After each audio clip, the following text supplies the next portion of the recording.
the first part of an interview with Space 1999 Big Finish actress Maria Teresa Creasy. News of James Swallow's upcoming UFO in Space 1999 books. And we'll be hearing from our wonderful Podstrongs, our viewers and listeners who've been emailing us with their comments and thoughts. The Jerry Anderson Podcast with Jamie Anderson, Richard James, and Chris Dale.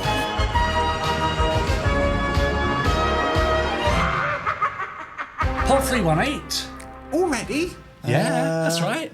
You're right. Due out on the 14th of July if you're watching a premiere on YouTube. It is the 14th of July. That's right. You're watching it right now. Which means that we are exhausted. We are exhausted because yesterday was the concert. It was. Was that only yesterday? Yeah. Gosh. That Well, feels if you're like- watching the premiere, it was 2 days ago. If you're watching that's if you're listening to the Listening podcast on on the Monday. day of release, did you enjoy it?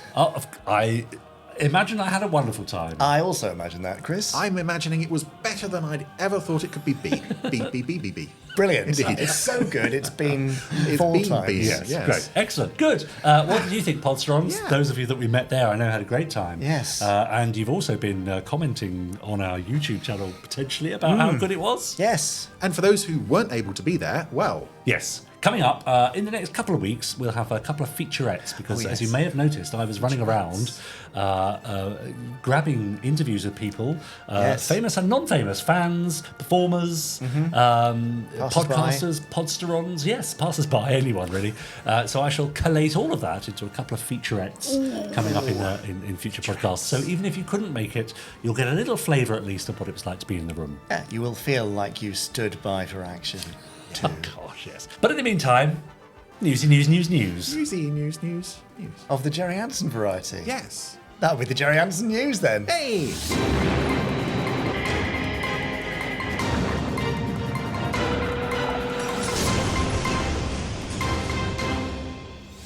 It's the Jerry Anderson. I did that already. Newsy news. No, we're doing it after the things. But I did it before the things. I know we're doing it now. Okay, let's not. Fine. It's the I Jerry want to Anderson do it news. now. News. No, that wasn't very good. Anyway, you know those James Swallow novels? Yes. that are coming up. Yes, they're UFO very Shadow good. Play and Space 1999, the Armageddon Engine. Oh, yes. I'm not sure if the emphasis was right there. The Armageddon Engine. Oh, I The see, yeah. Armageddon Engine. No, I like the the Engine makes it Armageddon sound like Engine. a killer train or something. What about it? Oh, It's really good. It is very, very good. They're both very, very good. They both feel like episodes from the original TV series, Yes. which is amazing. James has really nailed it there. You may have met him at Stand By for Action 2. Met him around this table, actually, when I interviewed him. Yeah, I know you have. But you... Excuse me. You interviewed him. I interviewed him. Okay, well, when you've stopped fighting, Podstrons, you may have met him at Stand By for Action, where he will have told you some little tidbits and hints and exciting snippets. Well, Maybe. yes. Maybe you didn't. Anyway, if you are pre-ordering, I should say, your hardback edition novel of either book or both for a significant discount from the Jerry Anderson store, then your copies will be signed. So they are signed limited edition hardbacks. Right. If you don't want those, then you can wait until November for the vanilla paperback edition, which will not be signed. But if you'd like to get your hand on those limited edition ones, then pre-order them ASAP. There'll be some interesting bits and pieces coming out in the next few months. James is going to do a blog tour. Is he?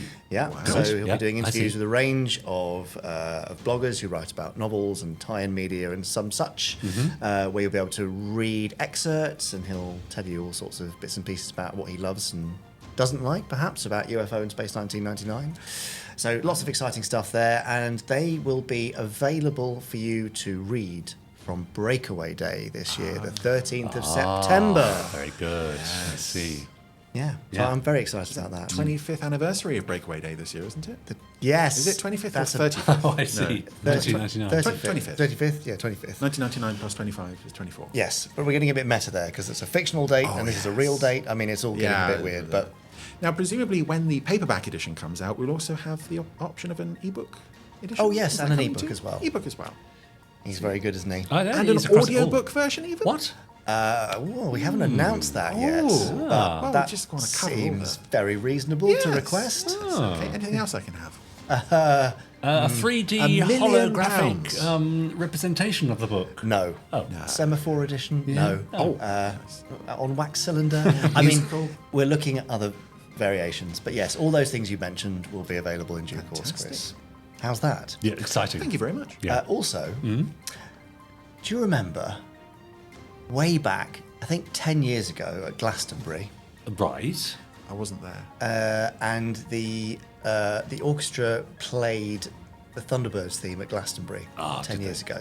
Right. No? No. Vaguely rings a And in the bell. front row, there were a load of people in Virgil Tracy cosplays. I say cosplay, they weren't really. They were kind of stag do costumes. Okay. Right. Well, for a while, the market has been clear of those costumes, and we thought it was time to bring them back, but upgraded and even better. Really? Yeah. So from the end of August, we will have available for the first time in ages our brand new premium Scott Tracy uniform cosplay. Premium, eh? Yeah, premium from sizes small to I think 3XL was the largest we could get on this. Right. It's a really nice thing, and you may have seen Scott Tracy wandering around Birmingham. In fact. I Yes. Now, this was see. about a month ago, wasn't This is it? about a month ago. Yes, we sent actor Luke Ward Wilkinson up to Birmingham in his Scott Tracy uniform to do some serious international rescue work, like opening doors for people, Excellent.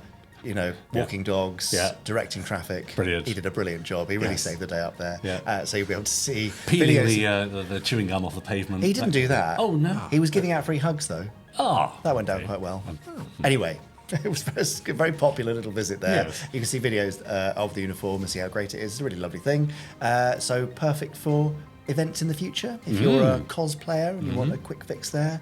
But it'll be available to pre-order very soon. Wow. Nice. And when you say that's a Scott edition, will there be other editions coming soon? Chris, don't preempt things so much. Well, that's I just mean, a different coloured sash, It's a isn't different it? colour sash, yeah. It is, That's all and it hat needs. trim. Ah, yeah. Yeah, so it's a bit more work than As you we can think. see with the Virgil down Yeah, here. so yes. we'll see how Scott does. But Scott available later this year. Nice. Oh, that's it. Sorry, I'm done. Oh, well, I've got something in my lap here that I thought you Oh, were going to gosh, you're give me the absolutely wink right. and I was going That's to whip it yourself. out. I'm so but- sorry. It's because you were playing with it. I was trying to ignore you. Well, I'll stop playing with it if you want me to show it. Richard, would you please show us what you've been playing with?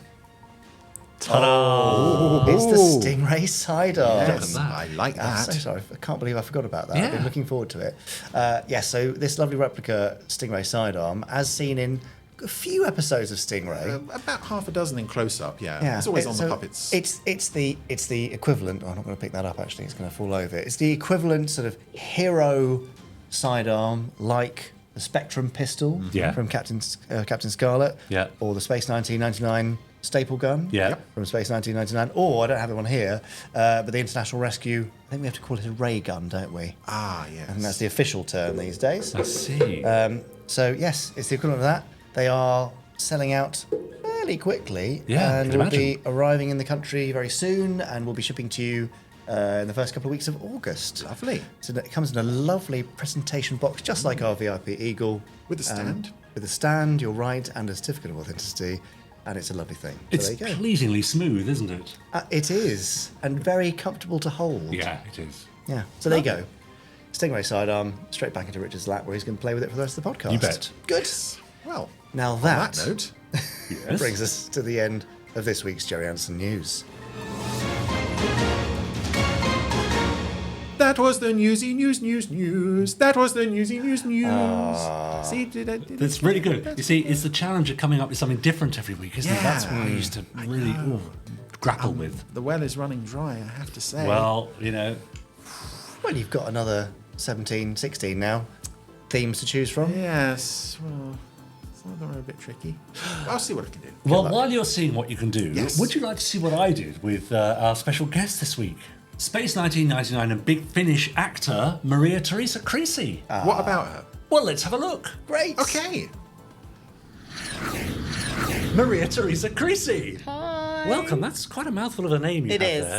It's- Is that your professional name or is that your It is. ordinary, everyday use name? It's both my professional and my ordinary everyday use name. Can I call you Maria? You can call me Maria. Thank you so much for joining us here on the Jerry Anderson Oh, I'm podcast. thrilled to be here. We've tried very hard over the last few months, haven't we? Today almost got us. I as know, well. I know. Trouble on the Elizabeth line.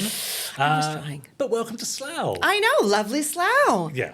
Now, you are known perhaps best to us in the Jerry Anderson universe for playing Dr. Helena Russell in the Big Finish Anderson Entertainment audio Adventures of Space 1999. So we'll be talking, of course, about that a little later on, and even listening to a couple of clips, and seeing you, I think, on one of your first days in the studio at Big Finish, Oh recording gosh, that as how well. mortifying. But beyond all that, we'll be talking about your lifetimes and career as well, because we want to get to know you a little more. If that's Great. okay. Yeah. We also have some questions from our viewers and listeners. Oh, that's exciting. In the very tasteful Space 1999 lunchbox. I love it, by the way. Yeah. Oh, yeah. So we'll be delving into that a bit later on. Great. So let's start at the beginning, shall we? I'm guessing born in America, raised in America? Born in America. Whereabouts Yeah. were So I you? was born in San Francisco, raised in California, and lived there for a long time, and then went to college in New York, and then moved here and Right. went to drama school here. Right, okay. So, but did those dreams start in America of going to drama school? Did you come to the UK specifically for I that? did not come to the UK specifically for that. I Yeah. came here for a boy. Did you? Let's be honest about How it. did that work out? Good. We're still 2 kids, married. Really? Yay! Amazing. Oh, that's great. Yeah, but my dad was English actually, so it was just an easier move, really. I see. But were you involved in sort of anything theatrical? Or I was kind acting-wise of in the dabbling. States? I did. I double majored in English and theater. Ah. My dad very practically was like, "You could play in theater, Yeah. but you need a real career." Yeah. And how did that go down? I said okay, and then went to drama school. Right. Right. But no, yeah, I mean, he was right. I think, it makes you a better artist in any form to Yeah. sort of be around and involved in other things Sure. other than just Sure. theater or painting or So, whatever. was it a dream from an early age, or something that sort of slowly dawned upon you? No, probably has always been a dream. Yeah? Like, I've just always been artistically inclined, Yeah. always a little bit of a performer, a very precocious child. Right. Yeah. Okay. I mean, not abnormal for American Yeah. kids, but I'm glad you said that. that's all right. We can own it. Yeah. Much to my dad's embarrassment, being a Brit in the States. Yeah. But yeah, it was probably always. Earliest memory was me playing Dorothy in Kindergarten Land. Dorothy yeah? in Kindergarten Land. Oh, and right. whispering everyone's I lines see. in Oh, their you're one of ears those, because were I you? knew all the lines. I know it's embarrassing. I There's see, been okay. a lot of moments like that in my life. And then how did it go down when you were offered a place at drama school? Where did you train then? In the So I trained at Royal Scottish, Yeah. RSAMD then, And now what did the family, RCS. the family think well, of that? my dad, not to bring it down, but my dad passed away a while ago, so he didn't know. He used to say, "Don't go to Glasgow, roll up your windows." And then I was Okay, like, "Sorry, okay. Dad, now I'm going to be here for 3 years." But Yeah. I think I moved here, and my husband is a musician, and he was recording an album up there. And he said, "Well, you might not want to hang out in the studio all day. You might want to go check out. I think there's a drama school in town." yeah. So I sort of just went and thought I would maybe apply to drama schools and stay in London the next year. Yeah. But I went, and they were still having auditions, and so I thought, well, I'll just give it a go. And then I'm kind of a big believer in the universe, Right. kind of Yeah. telling you what might be good, and then you have to say yes to life and see what happens. And so I got a spot at Royal Scottish. I thought, okay, we're packing up and we're moving to Glasgow. And Wow. he came with me. And was your thinking then to remain in the UK? I think so. I think we were both just kind of taking it as it came. We were Yeah. quite spontaneous. I mean, it was very random that we were doing what I would refer to as like vacation dating, right? Oh, So yeah. he would come visit me in New York, and I would visit him in the UK, and sort of back and forth. And it finally was like, well, if something's going to happen, someone's going to need to make a decision. Yeah. So I came here, and then we thought, well, we'll just see what happens. But I mean, we were so sort of fly by the seat of our pants. Got married 2 weeks before I went to drama school. Then Oh. we drove up to, but just because we thought, well, Why not? we want to get married. Yeah, so, let's do it and now. I don't really want to have a big wedding, so let's just do this. So okay. it was sort of always like a spontaneous adventure, really. Yeah. So you came to the UK aged what? I was 20, I think I was 20, it was right after my dad died, so I think I was 27. Right, okay. Yeah. And I think it's fair to say from the email exchanges that we've had over the months that actually the work of Jerry Anderson didn't really figure very much in your life. No, not Yeah. at all, actually. I have to be really Yeah, honest. I yeah. felt a bit of an imposter when you said, would you mind coming? I thought, oh, God, what do I have to bring to the table? Not No, much. yourself, that's all. Fine, I'll Yeah. be here. And you know, I couldn't ask my dad when I had gotten the offer for Space 1999. He would be the first person I would go to say, "Did you grow up with this?" Which he did, probably. You know, I mean, almost. My husband was like, "Okay, we've got to do a quick run Quick through, refresher. some of these bits." So it wasn't. I didn't really know. I think I'd heard about Thunderbirds. Before, like heard the name, because I think I worked with an actor who may have had some sort of connection with it, but otherwise I knew nothing. Great, because we're now going to play a game called Super Identification. I can't believe you're going to put this. Oh yeah. So we're going to have a look at 18 very brief clips. 18? Oh yeah, he made 18 TV series. Okay. From I think 1957 to 2005. I'm looking over here for help. Shout out the one that you know. Oh no! Ready for this? No. Come on. Okay. Dive in. All right. First up, The Adventures of. Nope. Okay. Tintin. I don't know. Okay, close enough. They are very quick. This is very early days. Yes, I don't. I mean, this is before our time, don't so don't know. worry. This is is this the worst that someone's ever done? Not at all. Thunderbirds? No. No. Just gonna say that for everything. Hold that thought. Space 1999? No. Okay, we might be getting into familiar territory. Are we even? Scarlet, the Scarlet guy. No, what did you No, mention? Thunderbirds. Yes. I'll give you that one. Okay, Scarlet. Yes. Okay. Captain Scarlet. Good. Okay, next. Oh no. They are very quick. Moving into now I don't know any of these live ones. action territory now. Oh God. Sorry, gosh. You might. Well, I mean, I know it's Big Ben. You might know this one. Space Well 1999. done. Yeah. This is an emergency. And now we're into the 80s. Thunderbirds. No, I saw T. I'm just gonna say it for everything. Yeah, why not? We're almost there, Maria. Don't worry. Oh, it's painful for everyone. I'm It so really is. sorry. But it's fun to watch. And finally, there we go. I mean, I have nothing. Do you know what? Should I know it? How did I do? You haven't even done the worst of one of our guests. But That's not true. okay, I'll tell you this. That's the bold-faced lie to make me feel better.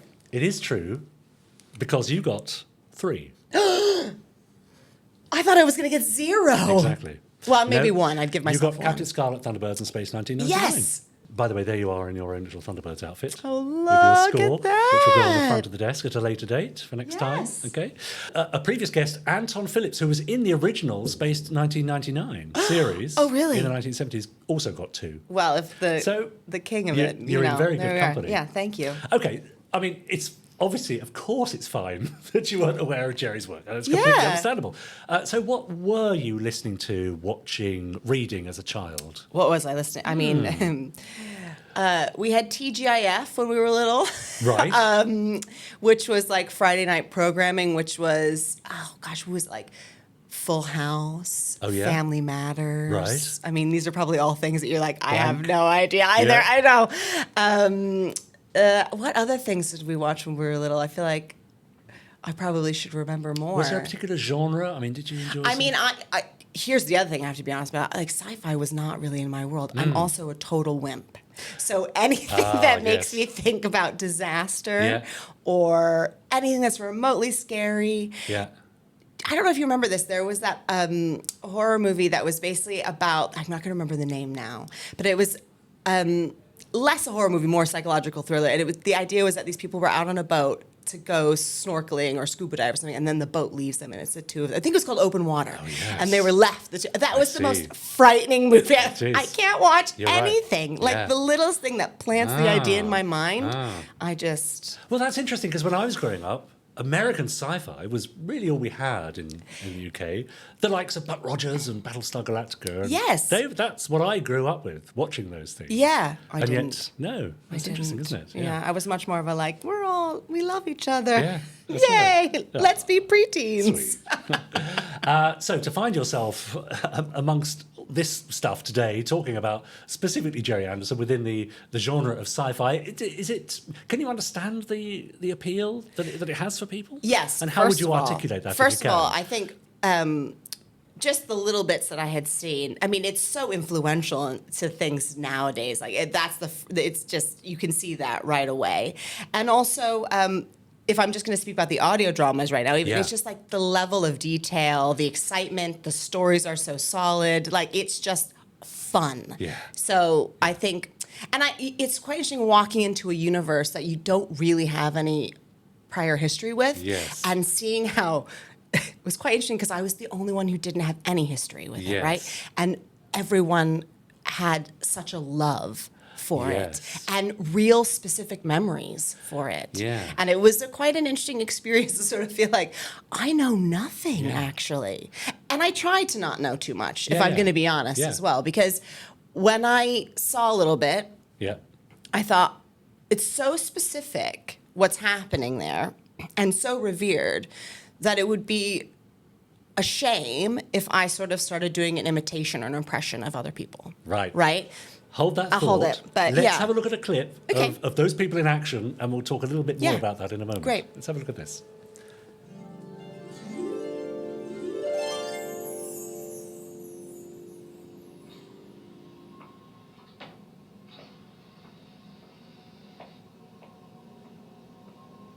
Well, we've got 5 cases of middle ear damage. It's not serious. It's nothing permanent.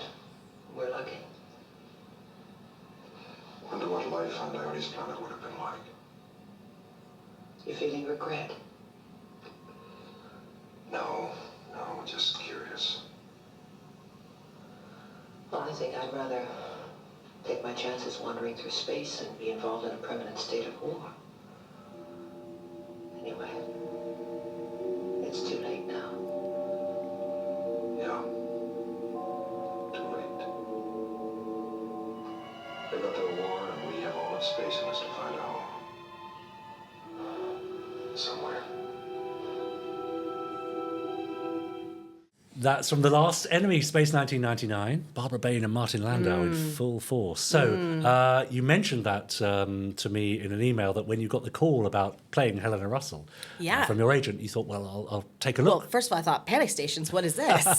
This sounds important. So you see Barbara Bain in action, Yeah. the role that you're about to play, Yeah. and you were just mentioning there that... And I remember my first impressions of seeing just the tiniest clip was that she was so restrained and actually very seductive, which I thought, and also Martin Landau's so epic, all of these things, and you think, what reads on audio is not always going to be the same as what reads on film. True. You know, and it felt so contained that I thought there wouldn't be anywhere to go audio-wise because you don't have all of the visuals. And so I thought, I'm not going to watch anymore because it's so easy to fall into wanting to do that because it's also quite seductive. Yeah. The sounds, the way that she's keeping it the top on all the time. So cool, isn't it? It's So cool.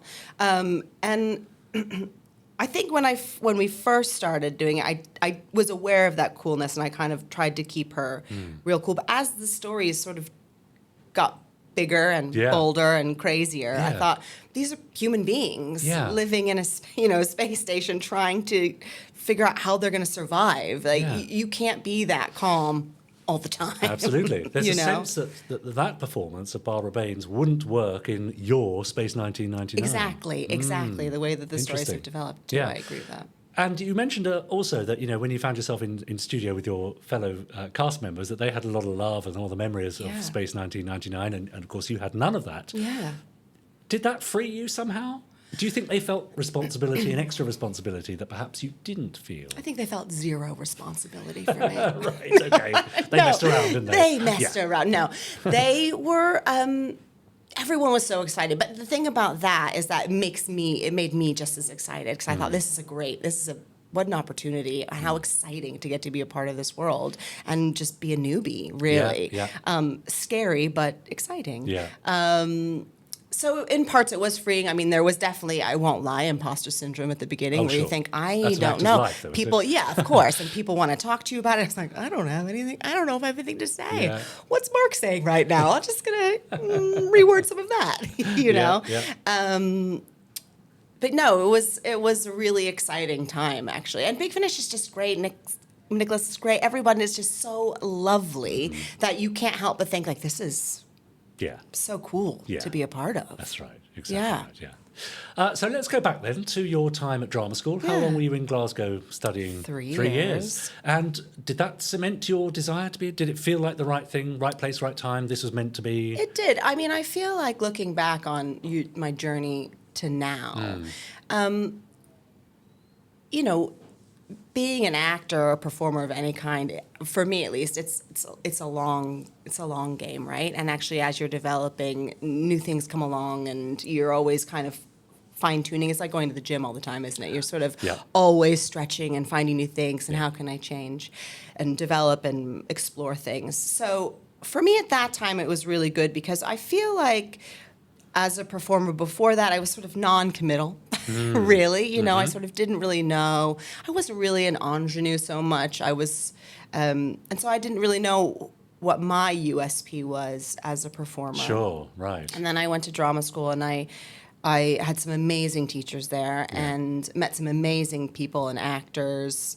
And I think we all just sort of it was a real great way to sort of, it sounds silly, but be comfortable in your skin and who you are, you know, and Yeah. say like, actually, that's my best asset. Yeah. Is who I am and Yeah. what I bring to the table. Yeah, that's right. And that must help in a situation like when you're recording Space 1999 because you know you're there on your merits. Yeah, You're not yeah. there because you're asked to give a Yeah. particular performance, but you obviously submitted a voice reel or you auditioned for it or something or they heard that Yeah. you would be just the right person for that job. And that's Yeah. something that you have to remember, isn't it? Exactly, it is. But I mean, you know, we're human Yeah, beings, we are and, human and beings. I think part of that is our Yeah. vulnerability, which is such a great thing, but Yeah. also can be our worst enemy too sometimes. And how was the business when you first left then? How did it go? So those when I early first left years? drama school, I worked quite consistently, which was really Yeah. nice, and both like professionally outside, and then kind trying to create my own work. Yep. Which was another thing that I really learned from drama school was actually Uh-huh. like, you know, be your own artist and let the business give you what it gives you. So I mean, writing, producing? I sort of not really writing so much, producing, yes, but more devising, which is Yeah. sort of, you know, a more complicated way Yeah. of writing. I Yeah. wish I could just write things down on a page. It's so much easier. It's so much easier. That's right. No, it's not. It's so hard. But you know, it's quite interesting looking at all of our journeys at drama school as well. Like my cohort, you know, some are not acting at all, some are incredibly famous, and then there's a lot of us in the middle who are Yeah. working Yeah. and continuing to develop and Yeah. things. Yeah. Great. Now, we do have some questions in our lovely Space 1999 Are they going lunchbox. to try to trick me? Are they going to try No, to they're get not me? going to try No. to trick you. They just want to know about you. That's all. great, yeah. I would say we got this in your honour, but frankly, we've had it for a year. Yeah, so. fine. So have a reach in here and Okay. take maybe 3 or 4 this time, and then we'll have some more next I won't week. look. Don't worry, I'm not looking. That's it. Oh gosh, how many is that? Drop one of them. Drop one. That's 3. right. There we go. Perfect. I've got to admit, I think my stomach's going to rumble in a second. So if you get that, Hungry. I'll just drink some sparkling water. Yeah. Okay, I'll just open these up. Mm-hmm. Oh, this is exciting. This is from Paul Hyder. Oh, yes. Paul Howdy. Okay. Hi, Maria. How difficult do you find it to sound authentic when you're explaining technobabble that you couldn't be expected to understand? Now, so you say you're not a sci-fi fan, so were there any lines in your Space 1999? You know, I can't remember, but yes, Yeah. I definitely know. I can't remember specifically, but Sure. I can remember being directed like, Maria, this is how you say it. The word. Really, literally. Here's a I line mean, yeah. reading. Not a line reading, but in the Okay. way that, like, you know, I just, for some reason, also sometimes the American intonation of certain words, which I wouldn't have known Yeah. in certain ways. And Right. then I would be told while we were recording, like, Yeah. you have to emphasize this, or, you know, Yeah. and it just sits in your brain the other way. Yeah, You're yeah, like, that's I'm right. sorry, I'm holding everybody up now. But I mean, I've had loads of auditions as well where you go in for, you know, medical things. Oh, sure. And then you try to say it out loud. You're like, I'm sorry, I'll just leave now. I feel like we all know. Yeah, and yet on the train, I'm not getting this on the one. train home, you Yeah, can say you're it like, again and again. now I can say it perfectly. But That's at the right. time, Yeah, yeah. you wouldn't trust me to fix Yeah. your heart. The thing about all that sort of technobabble is that it's actually just another way of telling it. It's moving the story. Oh, on, isn't it? 100%. So you have to get through them It's somehow. so important. It's just sometimes it's a tongue twister. Yes. If your brain, you know, it's sort of like if your brain doesn't totally work that way. It's like Yeah. maths equation or something like that, right? If your brain doesn't compute that, Yeah. it's sometimes hard. Some people are great at it. Not so much all the time. Yeah, fair enough. So thanks, Paul. Next question. Okay. Steve with two E's. Oh, yes. Michelle. Steve, yeah. Hi, Steve. Hi, Maria. You are obviously far too young to remember Space 1999 when it first aired. Thank you, Steve. He says that to all our guests. Does he? I hope not. So, did you watch any in preparation? If so, series 1 or 2? Oh, now, So do we you sort even of- know the whole Series 1, Series 2 debate? Are you even aware of that? I know that. I do know a little bit of the Series 1, Series 2 yeah. debate. Okay, good. I have only seen some of Series 2 when I was watching and learning about the Series 1, Series 2 debate. Yeah. Right, good. Good for you. Thank you. But so in prep, I think I watched that was Series 1, yes, Yeah. that we were watching. So it would have been a Series 1 that I had seen just a little clip of. But Yeah. otherwise, you're right, I am far too young. Yes. And I only watched the tiniest bit for preparation, really. But let's sort of broaden that out in terms of research then. Are you an actor that does like to delve deep into a part and research and... I do, typically, but with this, the research came from what was given in the scripts rather than researching from the shows. Yeah. Because I didn't know, how close it was going to be to the episodes and then how far away they were going to get. And actually, we learned that they do kind of get further and further Right. away, right? And they Yes. kind of find their own way. That's it, yeah. So, yeah, I don't think that normally I would do a lot of research for something. Definitely think important. Text work is really important. Explain that. So text work is, very simply in an actor's world would be like finding out everything that's said about your character in plain text, right? Or what people say about your character or the facts that you can find Yeah. throughout a text, a I play see. script or a TV show or anything like that.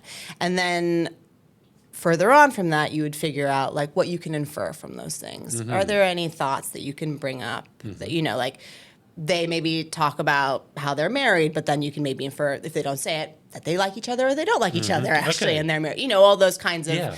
choices that you can make. Yeah. So that's good. And then also to get into the world, quite good to, if it's a period piece, understanding what life would have been like then, all of that kind of stuff. But when something like this, when the world building happens quite a lot in this, and it's not something Yeah, that I see. totally happened Yeah, in real yeah. life. Yeah. I guess I made the judgment call that I would let them build the world for me and then make judgments Yeah. and find also- my facts from that. Yeah, and you were in very safe hands. Well, Nicholas yes. Briggs, of course, knows the series back to front. Half the cast, it seems. knew the- Everybody knows so, everything. Yeah, they- exactly. They were there. Yeah, Exactly. Yeah, Yeah. very safe hands though. That is a group of pretty amazing people and Yeah. very talented people. Yeah, So, indeed. yeah. Time for one more, I All think. right, Have so you got this another one? is Rich Goodborn. Yes, Born. okay, yeah. Born. Hi, Maria. I love your version of Helena in Space 1999 audios. Is there a particular episode from the series that you like to do in audio? Also, which direction do you think your version of Helena should go in the Big Finish dramas? Or haven't you given it any thought at all, is the other. Well, Do you I often mean, think of- have I given any thought? I mean, I thought about it now. Yeah? I think you always think about ways that you'd like your characters to go. Even when I have small parts for things, I think, oh, what would be the side? For Yeah. what would be the spin-off series for Yeah, this person? yeah.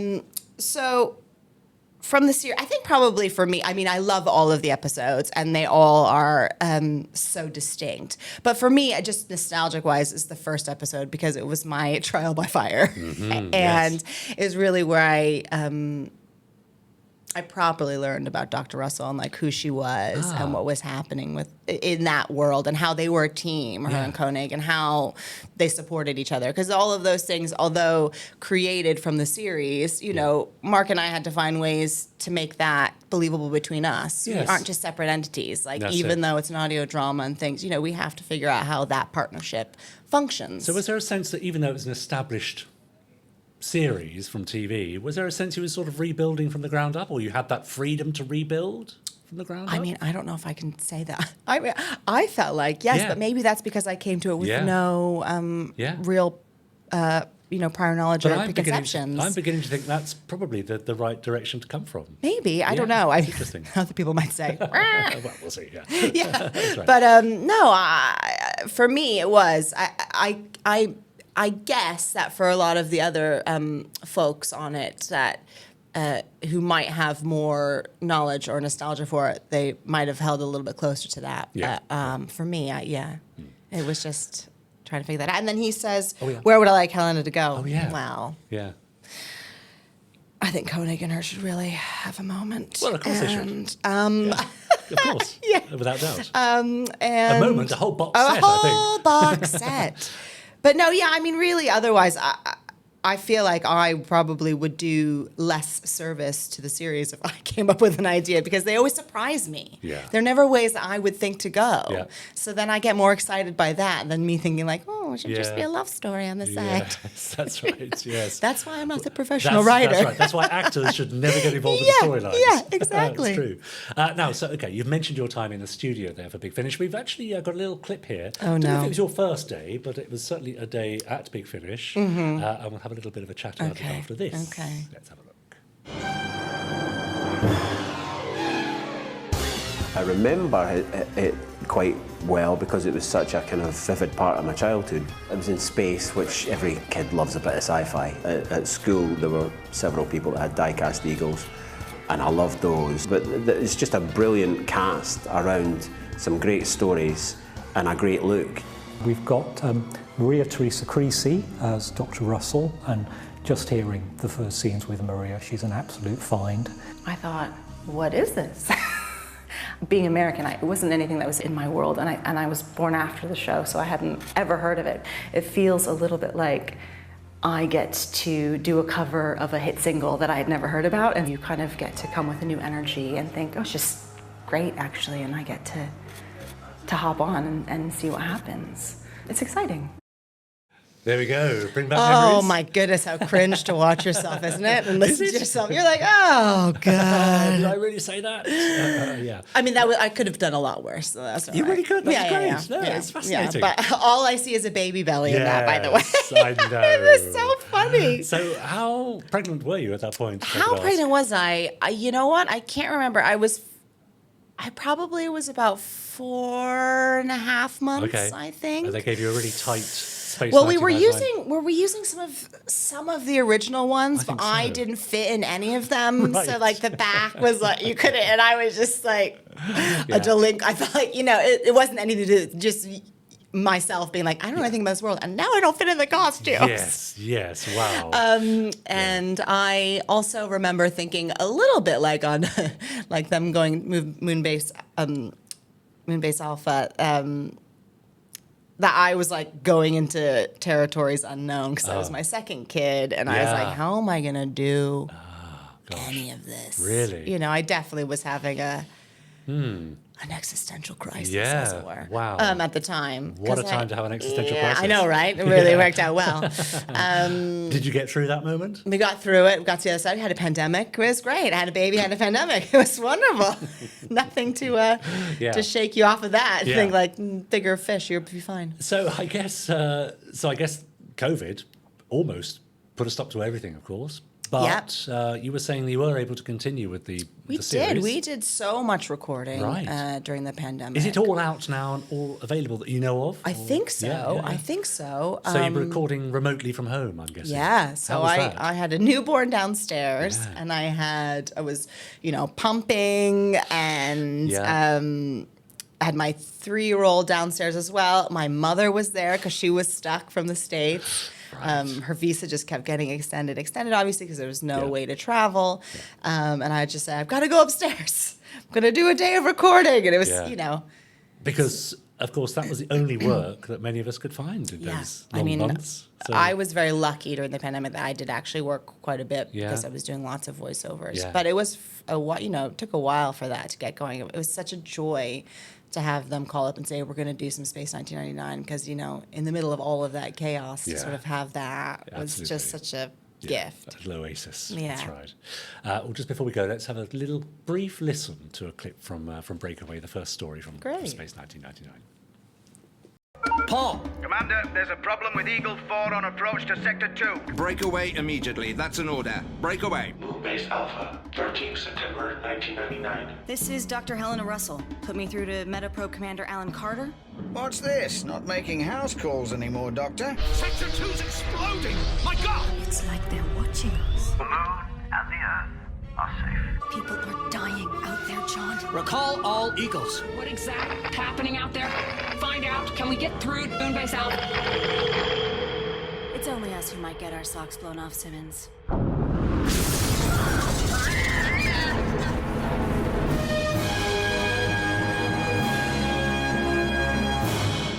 Space 1999.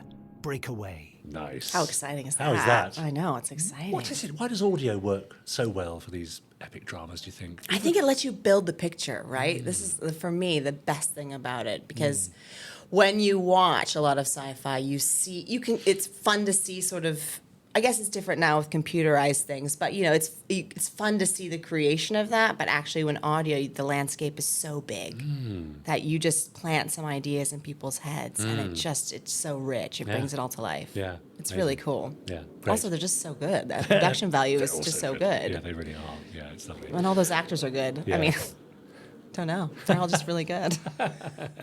All for now, Maria. Thank you so much for joining us. Thank you for having Please tell me me. you'll come back again next week and we'll do this all again. You better believe it. And I will be so on time and everything will work. Okay?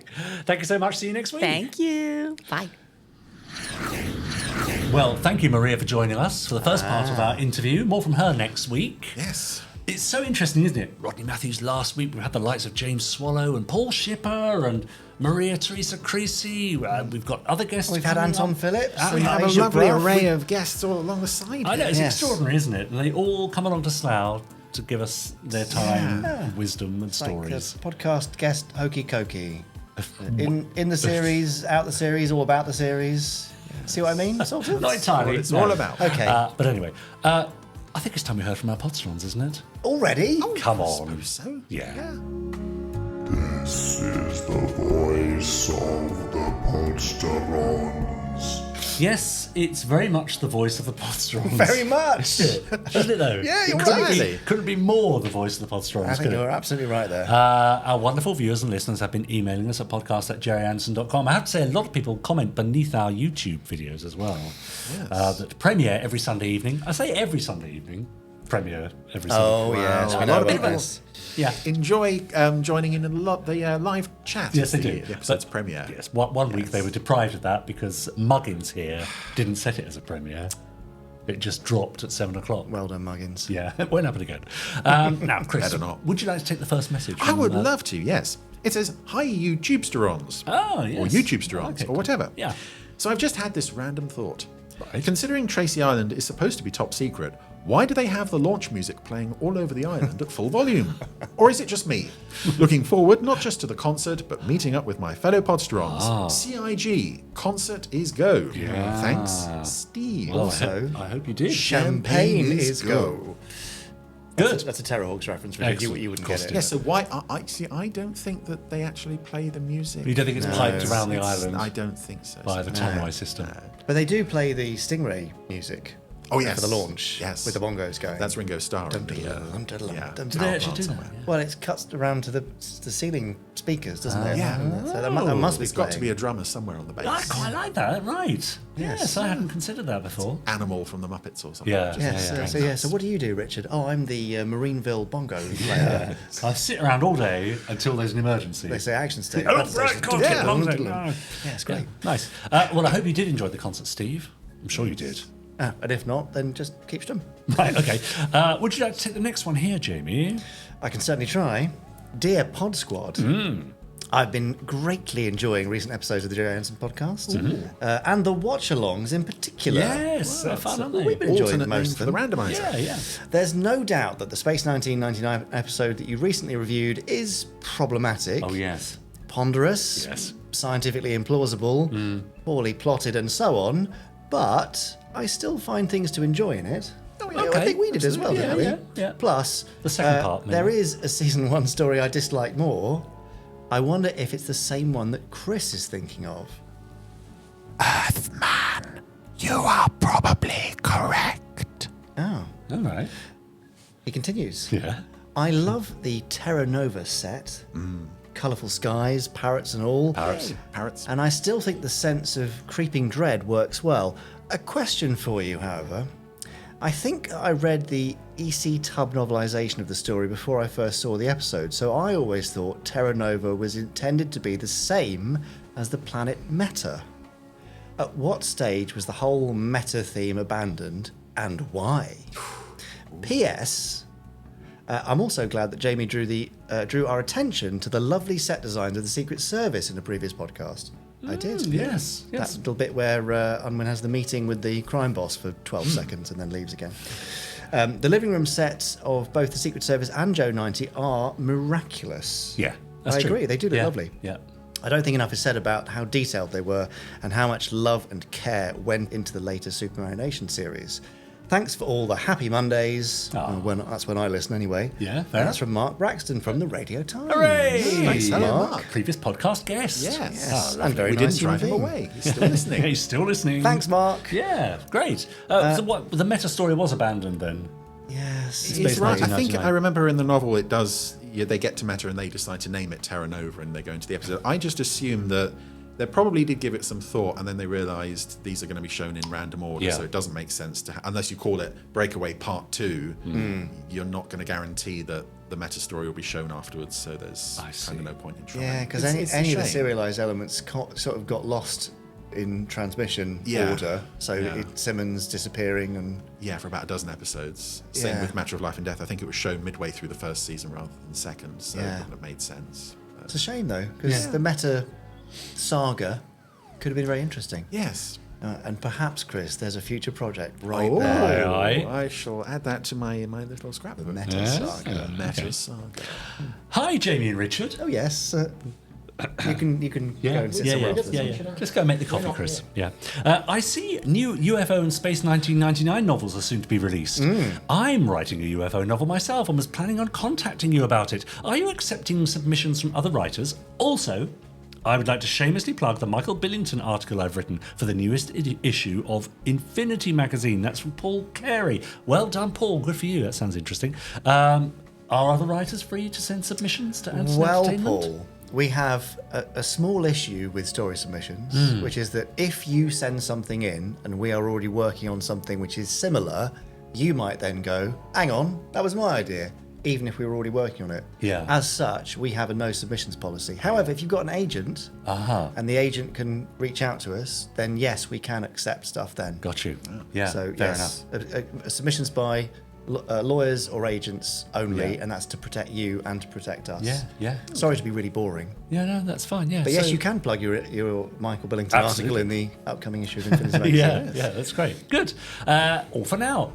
Do keep them coming in. We love to hear your emails and even to receive your physical letters in this day and age. It's a treat, isn't it? It's such a nice surprise when we get here and they say there's a letter for you. That's right. That's a care of the parcels for a while. Any boxes of chocolates or something, you know? Chris, we don't expect boxes of chocolate. Don't we? He'll be asking for cash for the bar in a minute. Yeah. Right. Now, a little earlier on, I asked Maria Teresa Creasy to press the big red button to see what we were going to get on this week's randomizer. Shall we see how she got on? She didn't refuse then. No, she didn't. Phew. Wow. Over to you, Maria. Okay, guys, here we go. Right. Good luck, everyone. That was quick. Wow. There you go. Early days. 5. Yes. Very nice too. Such a relief after last week. Happy? I mean, I think so. Right. Yeah, we'll find out, won't we? Yes. Chris, Yes. can you tell us everything you know about Fireball XL5 Hang on. in 10 seconds or less? It's going to take me 10 seconds to get the timer up. Hang on. I should have He's got started time to early. think about it now. Okay, ready. Here we go. Fireball XL5 started in 1962, 39 episodes. It's about the adventures of the World Space Patrol and their flagship spaceship, Fireball XL5, travelling the universe, keeping the universe safe for humans and aliens, and sorting out problems and things. I mean, What? 8.85. Oh. You had time to spare. You could have said the crew's names. Come on then. Yes. You've got a second and 0.15 of a second. Steve Zoniak, Steve Vida, No. We pushed it. We pushed it too That's far. Yeah, we did. Yeah, the format's broken. It was going so well. Yeah. Oh, and Jamie. Oh, yes. Specs on. I think specs on. Bum, bum, bum. Such a dramatic opening. It is. Oh. Emphatic, isn't it? What an emphatic opening you have, XL5. Okay, Venus? Okay, Steve. Right. Let's go. I love that. I've never even really thought about that thing of steam behind Yeah, them. that's right. It's That nice. could, be, Core that could be a maintenance serious at gas WSP. leak or something. Yeah. I mean, the scale of that is very nicely invoked, isn't Yeah, it? oh, it really is. Yeah, the fact that you only see parts of it before you see the whole machine. Yeah. Yeah.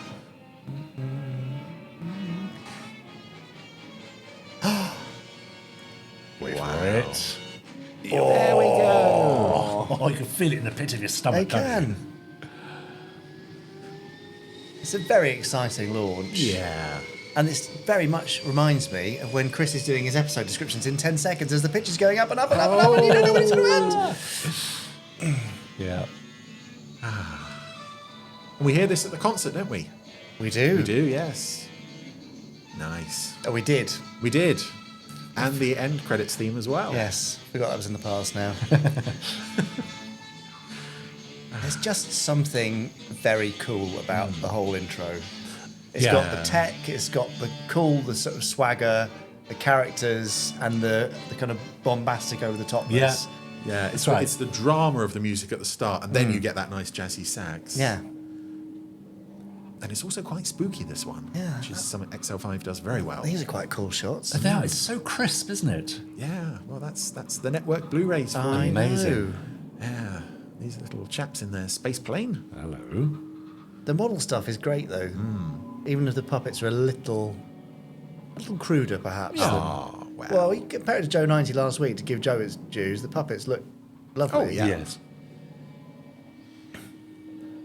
So, Robert to the rescue. Ooh, now, good. who is Robert and who voiced him? Robert's a robot. Robert's a robot. Voiced by Yes. Dad. Yay! With a little artificial larynx against his throat. So this could be your dad's biggest episode of the series. It could potentially. be. Yeah. The most Jerry Anderson episode of all the Jerry Anderson episodes, technically. Cool. Jeepers, what will he get up to next? He spends most of his time flying around the universe, and then he takes up astronomy. Well, you know. Yeah, sounds right. Yes, but I guess I'll just never get used to his tooty ideas. He's built a telescope this week. That's his project. Of course he Ah, has. So tooty. Because obviously they wouldn't have any of those in Space City. No. Very interesting.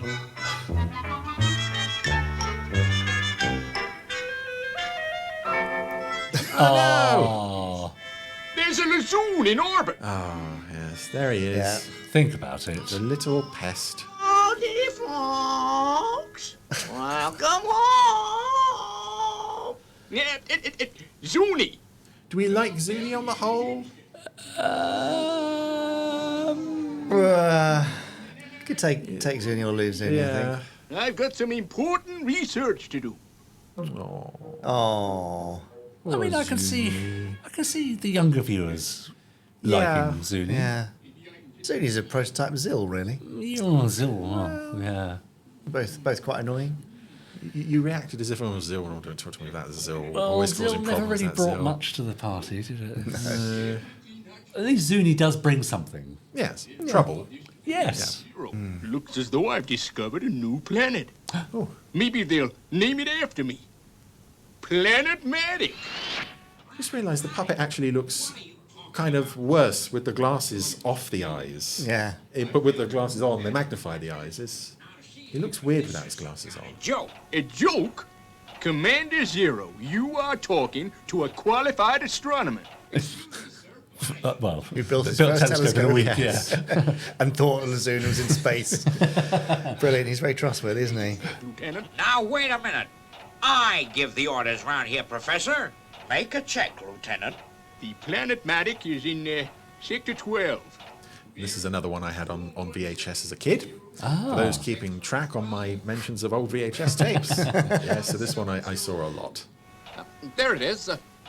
but there's nothing new there. No planet Matic. Oh. I can't understand it. It was there. So the planets move. Yeah. Down the lens. No, Commander, I sure saw it. Well, it isn't there now. This is a nice close-up with the shaking fist. Yeah. Get on with our work. But I definitely saw this new... Pre-Star Wars vertical wipe there. Yes. Nice. You get that occasionally in XL5. Well, it must be Foley, because there's nothing wrong. Yeah, they did like to play with editing and transitions quite a lot. Which cost $100 million to build is wrong, and your $10 telescope is right. $10 he spent on that thing. Yeah. Now, you see, I like this. This is kind of a storytelling staple, isn't it, of a character who isn't believed. And yet we're on his side. Well, we know it was there. It's not far off the sort of tone of the black and white 50s sci-fi movies of the era. And there, before my very eyes, I could see it. So he's found a captive audience? Discovered planet. It's Zuni, isn't call it? it the planet Matic. Wow. After the hasn't got anything great else to do. astronomer who discovered it. Well, what do you think of that? Yeah. Come home.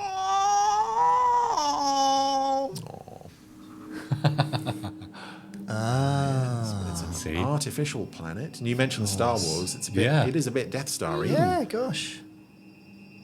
I mean, there would be no Star Wars without Robert to the Rescue. No, indeed not. And the planet Matic. Oh, it's good. I like this. It's quite eerie, isn't it? The instruments aren't registering anything, sir. There's no planet eclipsing the sun. But I've just looked out of the window. I can see it. Now, Lieutenant, that thing blocking the sun must be the planet Matic. A bit of a leap of logic. No such planet, huh? No urgent warning going out for eye protection. Don't look at a sudden eclipse. What do you say now, Commander? Okay. So there is a new planet. It's moved into orbit with us and caused all sorts of geological instability and problems, but Like I said, there's always room for a good old-fashioned telescope. Yeah. It's there, all right. Isn't it, Commander? Maybe, but there's something funny going on. Contact Colonel Zodiac, Lieutenant. Well, they're both right. Yeah. Yes. That's nice, Oh, isn't it? and again, another. Yeah. I was going to mention when you said earlier about the wipes, I said, well, sometimes they do a time. And there it was. One, yeah. So off we go to investigate. Of course. What else do you do in these circumstances? Because it's not like we have any other XL ships out there in space ready to investigate. Steve? Thanks, Venus. I'll let Robert take over now. Maintain course, Robert. Maintain course. Is it time for a break already? Maintain course. You know, I don't think we appreciate... How long did it take him to get into the... Into character? The costume. Oh, several hours. Yeah. Yes. Once you tell him to do something, he'll never stop until it's done. That sounds like a plot point. Or early version of the Terminator. Yes. Range? No sign of it on the astroscope. A pencil, as he Yeah, it's just chewing on a pencil. Oh, well, that's what geniuses do. Oh, no sign of it on the astroscope. I'll look out the window. Oh, there it is. It's all right.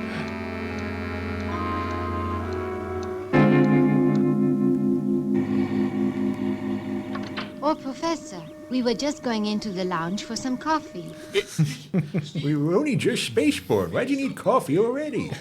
That planet, or whatever it is, just can't be picked up on our instruments. Interesting. Same trouble as the commander had, huh? Now we'll have to stick to visual control. Yeah, I guess so. But Everyone else is very chill about this. strange going on. Didn't take long. No. Oh, we're there. I don't know what those other planets are.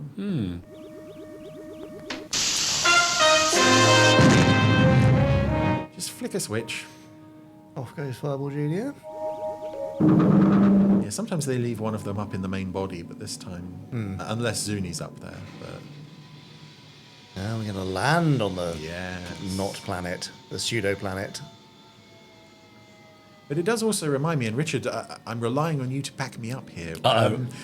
There's a bit of a sort of Dyson sphere to this, feel to this. Yes. Yes? Yeah, the possibly. artificial planet. We'll have to see what's inside. Yes. You're going to find Montgomery Scott. Aye, they will that. There's no mention of oxygen pills. Does that mean this planet has a little atmosphere? Well, or do we just assume that they've taken them? I think we assume at this point, yeah. Planet! Bigger than anything we could make on Earth. That means there could be some form of life here. Yeah. If so, they're clever enough to jam our tracking equipment. That doesn't appear to be a way in. We'd better get back to Fireball. Yes, Steve. It's another thorough investigation. Yep, that's it. Oh, 30 seconds. Our work here is done.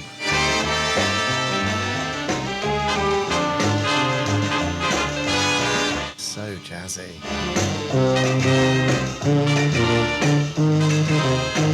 I mean, really, you could have a concert for just music from a single show, potentially. Totally. There's so much good stuff in there. That's great. we They literally did just do that. That was Yeah, it. that's it. We've had a look. Couldn't find anything. We landed, we went out 10 feet. Yeah. Forget it. Right. Okay. Now what? And into the closing credits, I guess. Yes. Find a brave load. Well, we've got a problem. There's no oxygen or gravity down there. Ah. Yet there's probably someone inside that planet. Who or what, we just don't know. We didn't bother finding out. No. Maintain a brave love. Steve, there's something wrong with Robert. I'm at the controls, Steve. This is never a good idea. Oh, no. Oh, no. Steve, we're picking up speed. Oh, they really are. Retros. 5, 4, 3, 2, 1, fire. Probably shouldn't have waited to fire those retros. Yeah, why'd you I'd have to say. wait 5 seconds? It didn't work, Steve. We're going to crash. This is it. That was brilliant. In we go. That was impressive. I've lost contact with them, sir. What do you mean, lost contact? In the belly of the beast. Signal okay? The next second, they'd vanished. They've vanished. No. Oh, what's happened? It's spooky stuff. See, I'm feeling like this is much more dramatic back than on old board Joe with this, last aren't week, you? I'm Yeah. afraid to say. Well, it's different, isn't it? It is different. setup. Anything out? And what's nice about it being in black and white, as I've said before, the black and white stuff can feel a bit more sinister at times. It also means you can be very minimal with the sets, as they Yes. are in this episode from this point on. The sets are, well, basically non-existent.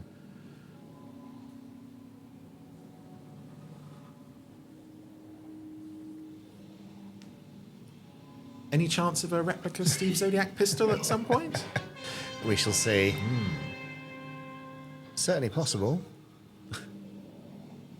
Oh, it's a bit 60s Scaro. Yeah, isn't it? Yeah. Come on, Matt. There's gravity in here. We can walk. Maybe it's not a good idea to go down the spooky corridor in the spooky place, Steve.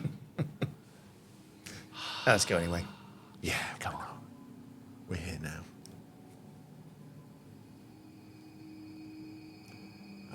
Hero shot. Nice. Plunger appears from one Yes. I mean, we know who's there. We've seen them already, haven't we? Yeah. Which is a bit of a shame. Use your thruster packs. The gravity's gone again. What do you make of that corridor, Steve? Nothing yet, Professor. But give it time. Something tells me we're going to find out. Very important corridor. Just a gravity corridor. Yes. That's it. Not like his little kicks he's doing. Yeah. That's very sweet. Another gravity corridor. Ah, there we are. That's better. We did not wish to take you people prisoners. But you found our... Now, these puppets, I think, are reused Lillispatian puppets from a much earlier episode. They were little guys who sort of had flipper legs and they kind of jumped up and down. Our disarming chamber. It destroys the Disarming chamber. weapons. You will remain here until your future is decided.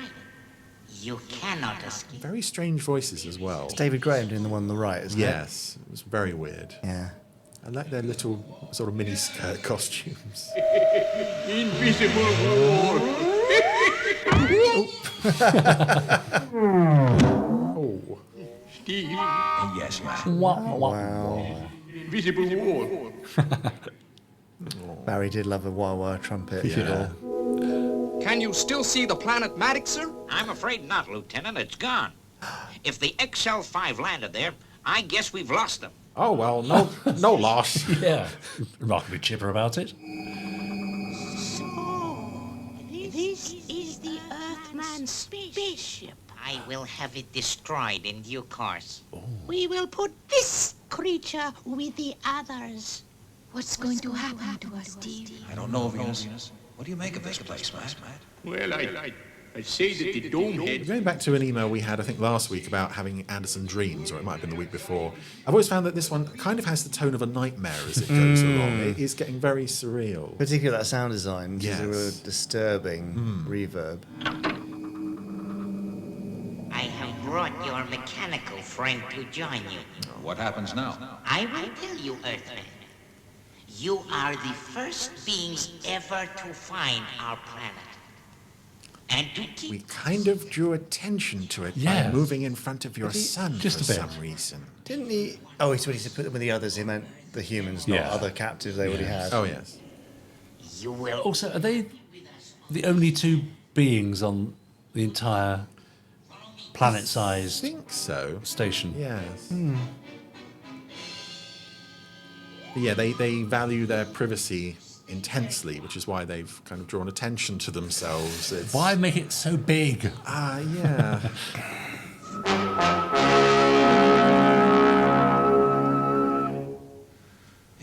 That's better. Well, there's just the two of us now, Robert. Somehow, I think they've underestimated you.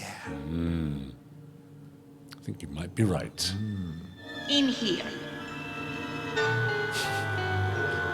Now listen, Robert. I'm going to give you the most important instruction you've ever... Hang on. They're the first people to have discovered this planet. Yep. They've been captured and taken aboard this planet, which no one else has discovered or been inside. Yep. But there's a treatment room Yes. in that planet. To convert them, to brainwash them into being servants. Oh, so they were ready for this to happen. Yeah, just They in suspected case. at some point. Yeah, we might mess this up. Yeah. So we'll need an anti-weaponry chamber, gravity corridor just to distract them, Yeah. brainwashing room. Yeah. Yeah. Just on the off chance. That's Earth. So our heroes have lost their minds. Oh well. Wasn't much in there to start with. Dramatic Venus. Venus. Are you okay? Venus. Why do you call me by that name? But it's me, Steve. You are wasting your breath, Earthman. Venus, you see, is now one of us. Oh no. As you will be. What shall I... And again, Venus looks slightly sinister here as well. I guess it's the lighting. He will be useful for the planet motors as fuel. Push him over the As fuel? Yeah. furnace conveyor belt. Oh no. Take XL5 and crew to Earth. Oh. How convenient. They just landed there. So he gets to do a sort of Saturday morning pictures cliffhanger Yeah. style Yeah. thing. Come with us. Oh, he's trapped under a rock on a conveyor belt. Meanwhile... Keb. It won't take long. Just relax. You won't keep us here. Shades of Professor McLean putting Joe in the machine. Yeah, absolutely. 5 cabs. 6 cabs. Keps. Kebs. What unit of measurement is that? Cabs. Total.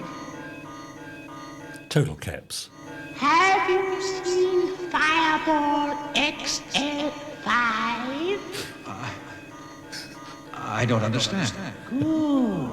You don't understand. No. New home. This is taking a while. Instructed them on their new life? Yes. How long is that conveyor? Yeah. Had time to take him to the chamber, wipe his mind, bring him back, give him a lecture. Then I think we've earned some sleep. Yeah. All right. We've done enough for one day. Yeah. Perfect. Come on, And then they wake up the Robert! next morning and he's still on the conveyor belt. Yeah.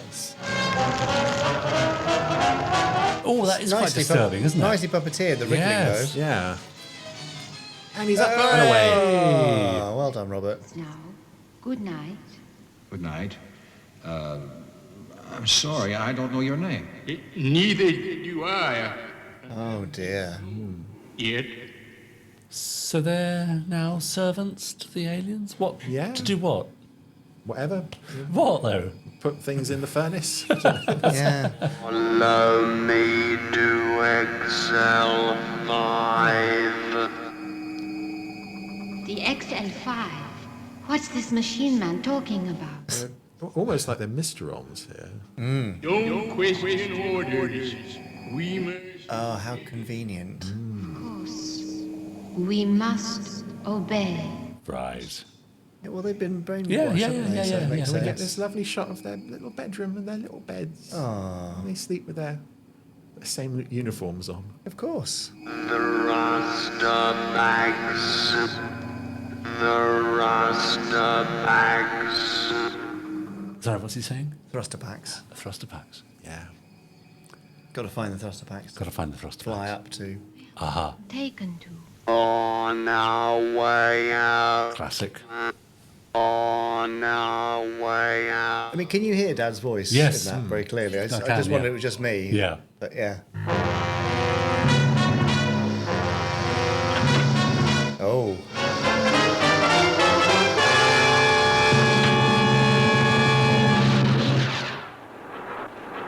That overused missile launch sound, which gets used Yes. all quite a the lot way in the through show, Supermarine yeah. Nation.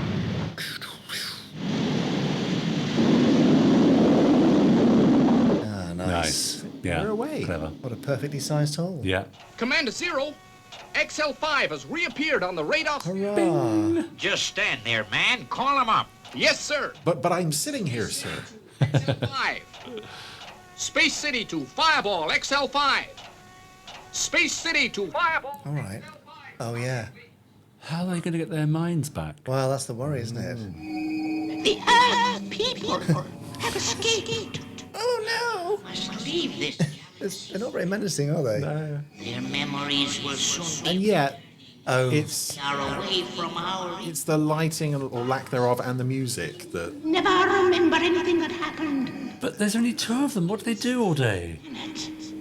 Well, What have they been doing? One of them's got lots of awards on his chest there. So For doing what? building really, really big planets. yeah, big And then what? big planet builder award. Answer. Oh, their minds are returning. Yeah, yeah. Because you were thinking, of course, they've got to restore the minds Yes. somehow. Yeah, I was thinking that too, but no. But as So the they brought- planet moves away, or they move away from the planet, the effect. They weren't brainwashed, they were brain lacquered. Okay, yeah, right. I don't know, Venus. I feel as if I've been asleep. Space City. This is Fireball XL5. Good to hear from you, Steve. Now, would you please tell me what is going on? I wish I knew, Commander. Yeah, yeah. I wish I knew. Figured it all out. I don't get it. I just. Of course, Robert knew the whole thing, so he could report back, right? Oh, he's not going to speak up on his own account, is he? He's just there to obey orders. I know, but Robert, tell us what happened. But there's no sign of it now. That's what I'd say. Yeah, that could work. This guy with the naked eye from Central Control. Perhaps you can re-record that dialogue. Well, it was like this, you see. Suffering from a severe case of space hallucination. Right. Yeah, let's say that. She's the doctor. Yes. Right. Or did it? Oh. And as a kid, I remember I found this last shot a bit unclear what it was actually suggesting.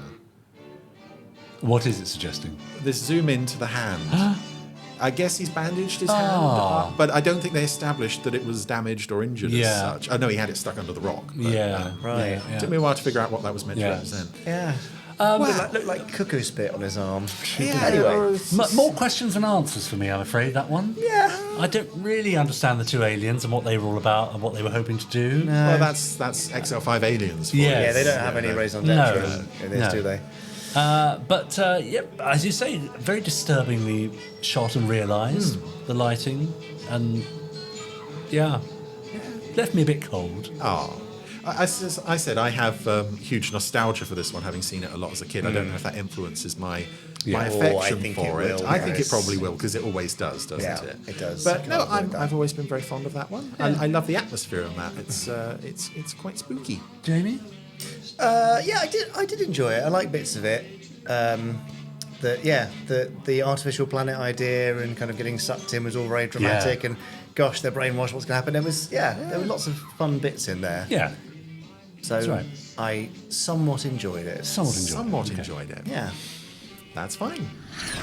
Right, so, Podstrons, what did you think of that episode of Fireball XL5? Marks out of 5, gentlemen. Chris? I'm gonna be brave. I'm gonna give it a 4. A 4? A 4. I think That's really high. the atmosphere still holds up. Yeah. I think it still works for me. I mean, I can ignore the aliens and their weird, slightly nonsensical plotting. Yeah. I can't quite get past that. Yes. Yeah. Jamie? I'm going to go 2.XL5. Yeah, right. I think. Yes. Yeah. So right in the middle, it was enjoyable. Yeah. And there were some nice bits and pieces in there, but similar to you, I'm left a bit. Oh, okay. Yeah, I think I'll join you with that. I think 2.5 is a reasonable. Perfectly fine. Yes, that's good. Yeah, nice. Let us know what you thought. Email us at podcast@jerryanderson.com. All your thoughts generally of anything from the Jerry Anderson universe, but particularly that episode of Fireball XL5. Yes. And we'll see you next week for the second part of my interview with Maria Teresa Creasy, some more Jerry Anderson news, another randomizer, of course. Another randomizer, and more thoughts from our Podstrons. Hurrah! See you then. Wow. Bye. Bye. TTFN. 5, 4, 3, 2, 1. Let's get started.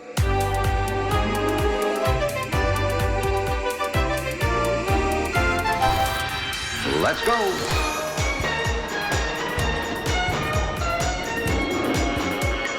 Spectrum is green.